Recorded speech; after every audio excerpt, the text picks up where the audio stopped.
領域展開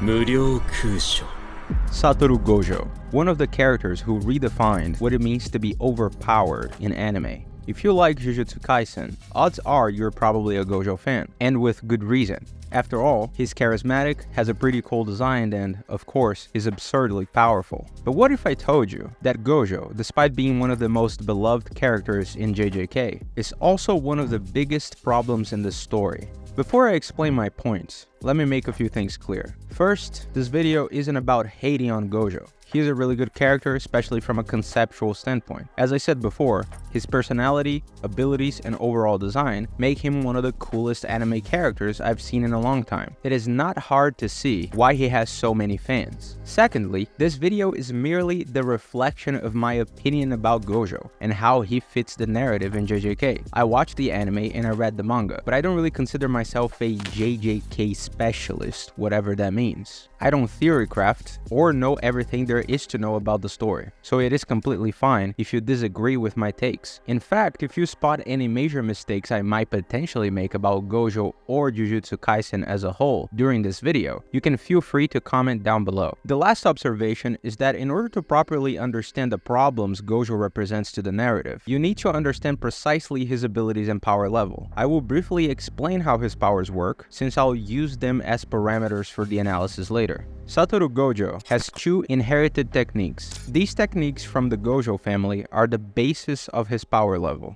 The first one is the Limitless technique.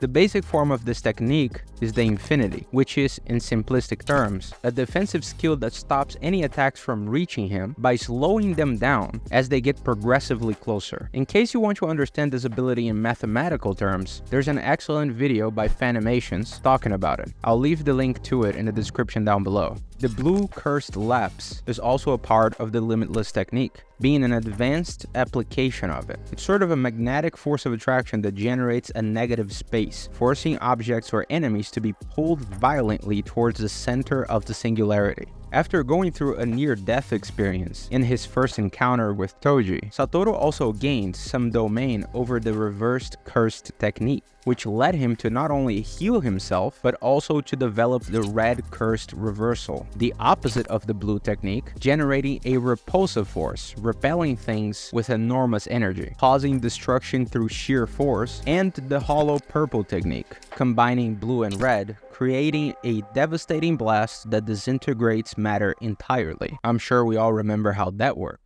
His second inherited technique is the Six Eyes, an ocular skill that, as far as I'm concerned, is not fully explained in the series, but gives Satoru some very useful benefits. One of them is allowing him to perceive the flow of cursed energy in extreme detail, giving him hyper-awareness of his surrounding. He can analyze cursed techniques from others with insane precision. Keep this information about the Six Eyes in mind. It will be very important later in the video. Another benefit of the Six Eyes would be the efficient energy use, optimizing the cost of Gojo's abilities, making him able to use powerful techniques without necessarily draining himself too much. Besides those two techniques, we need to keep in mind that Gojo is also extremely intelligent in battle, has immense cursed energy, can teleport instantly over great distances, and is very proficient in hand-to-hand combat. Not to mention, of course, his domain expansion, the Unlimited Void, that overwhelms his opponent's senses with endless information, leaving them paralyzed and mostly defenseless. A lot of his appeal is based on how strong he is, but unfortunately that's where the problem starts.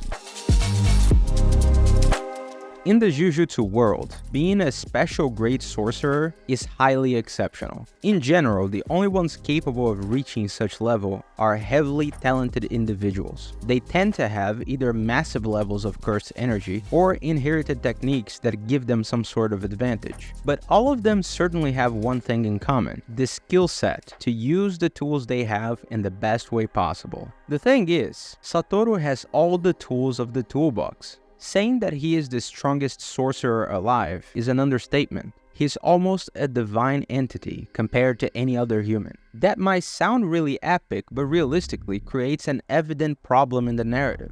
If nothing is a threat to him, as long as he is involved, every fight, every conflict will be trivial. It's the type of problem no writer wants to have. In order to keep the tension high and place other characters under the spotlight, the story is often forced to write him out or sideline him, whether it's by creating a curtain to keep him out of the fight against Hanami during the Kyoto Goodwill event, or sealing him away in the prison realm during the Shibuya incident. Gojo's strength paradoxically weakens the narrative. He might be a fan favorite, but you cannot disagree with the fact that when he isn't involved, some of the most intense battles and interesting character developments take place. The first time I actually took Jujutsu Kaisen a bit more seriously was when I realized how dark the Shibuya incident turned out to be. Seeing some of my favorite characters going through that much struggle and even losing their lives made the narrative feel much more real, much more grounded. But while those moments give other characters the room to grow, it also feels like the story has to bend over backwards to create situations where Gojo can't just end things instantly. I'm not saying that the justifications used to keep him out of the story are bad, it's just that they're obvious. It feels incredibly cheap. He has to be removed of the equation. There's only one single circumstance, one event in which Gojo was able to genuinely show everything he's capable of: his battle against Sukuna. If you didn't read the manga, this section of the video will contain spoilers, so you might want to avoid it. As fans, this was the fight we were all waiting for. Two insanely powerful beings clashing in what felt like a battle of gods. But as satisfying and visually epic as it was, there's a lingering question about how Gojo's story ended. Considering his abilities and how well we understand them, the way he dies feels off.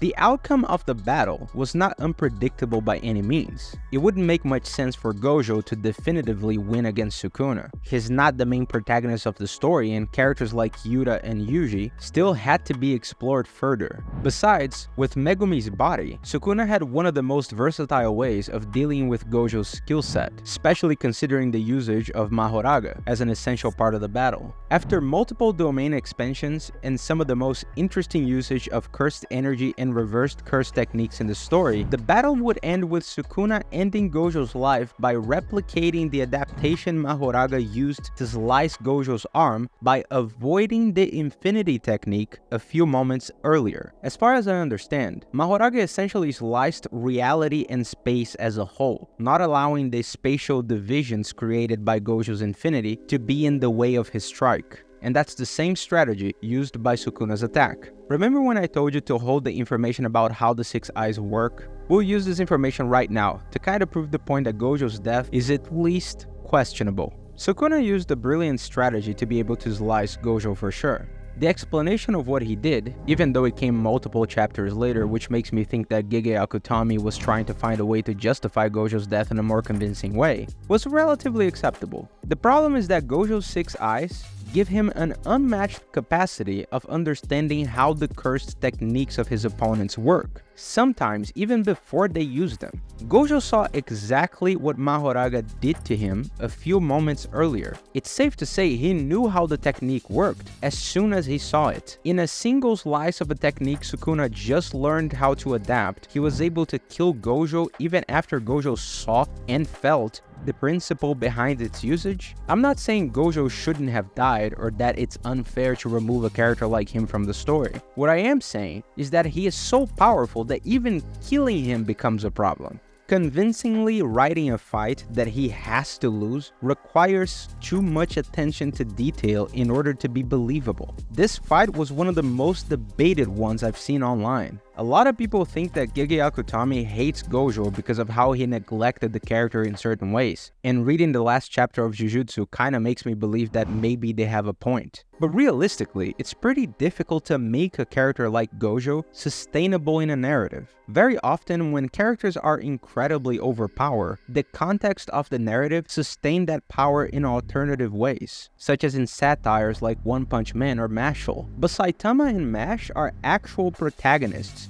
and the main purpose of their ridiculous levels of power is humor. The dynamic is entirely different. In a story like JJK, Satoru Gojo is mostly an obstacle for the writing. I still think his existence is a good thing because of how captivating he is, but JJK would probably be considered a better written story if he wasn't there. At the end of the day, whether you love him or question his role in the story, Gojo remains unforgettable, and you could argue that that's the most important part of a character. What do you think? Did the story handle Gojo's fate well, or should it have ended differently? Let me know in the comments down below. Don't forget, of course, to like the video and subscribe to the channel, and before you go, there's another video on the screen right now that you might not want to miss. I'll see you next time.